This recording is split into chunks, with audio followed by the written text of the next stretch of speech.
At this point, I'll say baseball is not an American sport because our black kids are part of America, being Americans. 1945. Jackie Robinson shattered Major League Baseball's color barrier by becoming the first black man to sign a major league contract. April 15, 1947. He made his major debut with the Brooklyn Dodgers, and the rest is history.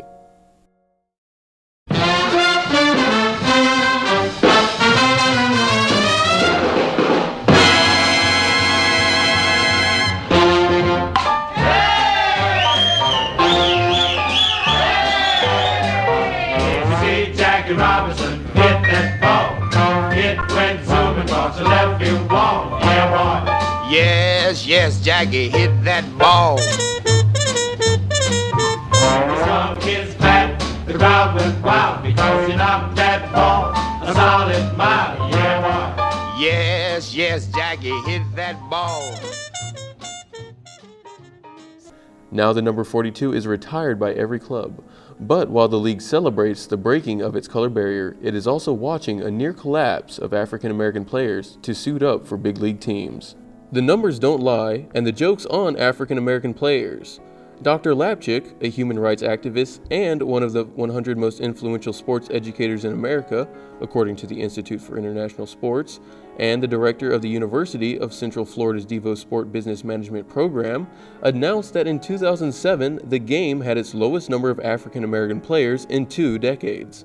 There has been a decline of African American ball players since the mid-1980s. It's been consistently dropping off 1 or 2% a year, a high of 24, 25%.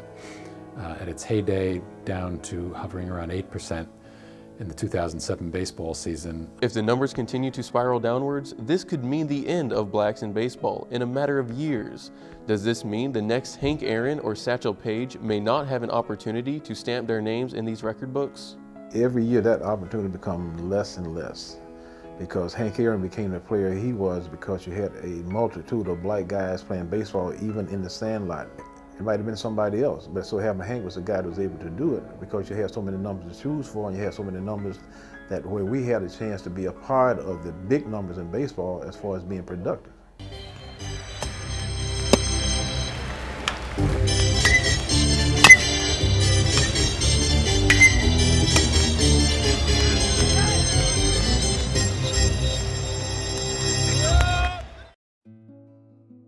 Because of racism, Jackie Robinson and Hank Aaron began their careers in the Negro League.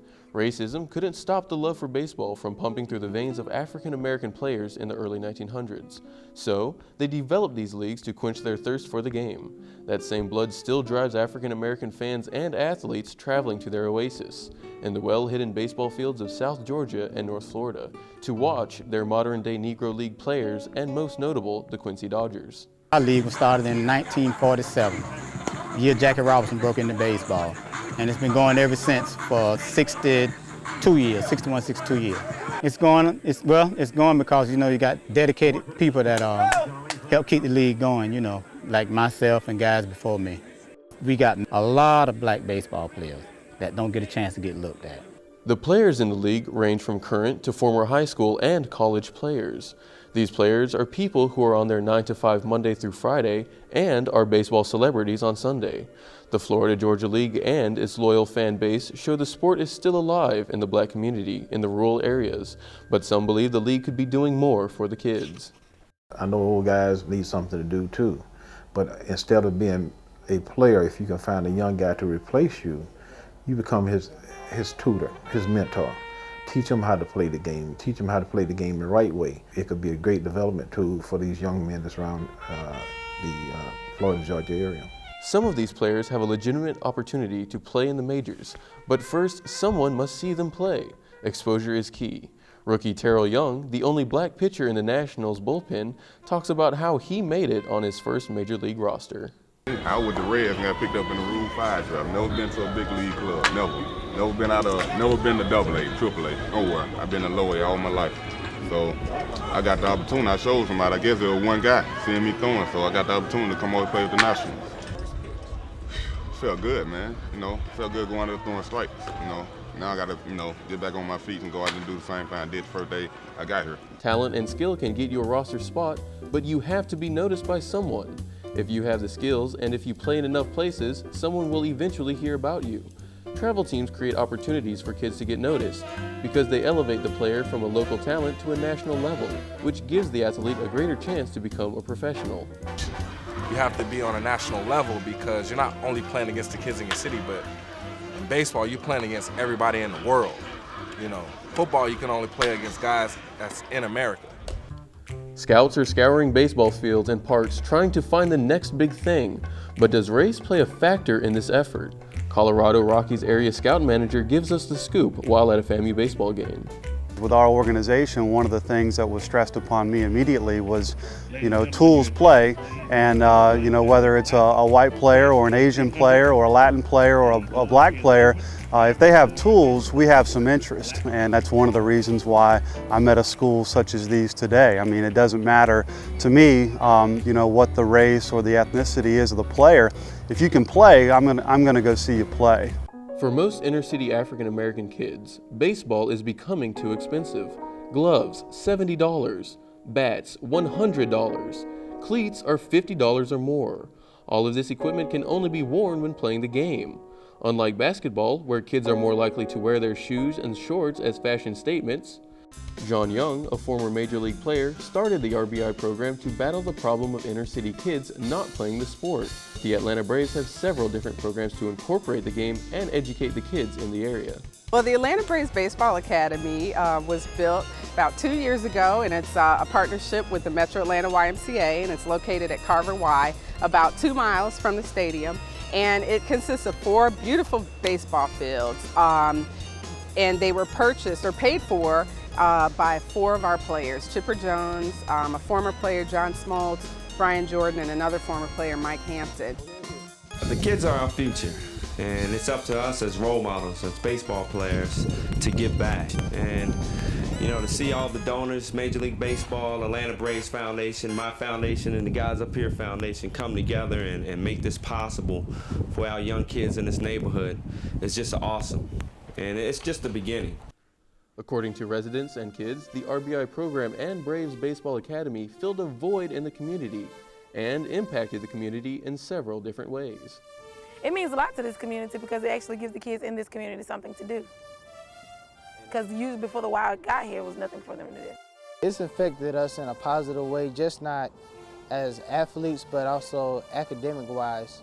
Eric Osborne, who is the director for the YMCA and a coach in the league, has seen an impact as well, but from a different perspective: more parent support. It's done a lot of things. I've seen parents I've never seen for the first time, sitting out at a ball field watching their kids play. I've seen our families going to Braves games together. Tickets have been made available for us to go to games. I've seen kids who are developing, they're really fans of the game. They want to go out and they want to throw a ball. When they want to go out in the yard, they want to do something, they're going to throw a baseball. They're keeping up with who's doing what in the major leagues. And, it's building a culture of baseball that it's really fun to watch. We feel the Atlanta Braves are setting the bar high in terms of getting African American kids back on the baseball field. We're doing everything we can to get them interested in the game, and so we're just going to keep on working hard, and we hope one day from that we will see many of our kids in Major League Baseball. In spite of the efforts from major league organizations and the extra efforts of the Braves, Lapchick believes that baseball is going to skip a generation of African American kids who are going to be out of the pipeline and playing another sport if they play a sport at all. RBI wouldn't have any effect outside of the cities. And I think baseball made the assumption that the largest concentration of population of African Americans, which is a kind of stereotypical view of America to begin with, are in urban areas. There clearly are a lot of African Americans in urban areas, but there are lots of African Americans in the suburbs and in rural areas. You can't look for other people to take care of your business. That's why I keep bringing up the church. We have enough young men and enough talented people in our churches where we don't have to depend outside of our race, because we did it before when we didn't have integration, and we haven't integrated to any great degree at this point now. The more opportunity we provide for our kids, the less opportunities that they're going to get in trouble. And I think our ministers are going to have to understand that, our community is going to have to understand that we have got to do something to make baseball our sport again, because at one time it was our sport. So is baseball still America's favorite pastime? Some believe it can be with funding of more black baseball programs, but for others it may be too little too late to once again make baseball America's favorite pastime. Our kids have been removed, they've been removed from baseball. So until we again start developing our own situation where our kids are having an opportunity to play, then it will remain the same. It's not going to be 5%, it's going to probably be 1%. Then after a while, it's not going to be anybody. We can do it. We're all willing to help here. I mean, there's definitely a decline of African Americans in the game, and we need to do something about that. And we're going to do something about that. So be ready, stay tuned, we're coming. I'm happy to report that for the first time, this year's Racial and Gender Report Card will show the first increase of African American ball players in the course of the last 20 years. There was about a 2% increase, up to 10.2% of the total. Still far lower than what it was, but it's at least stopped that trend that had been eating away at the percentage of African American players for so long.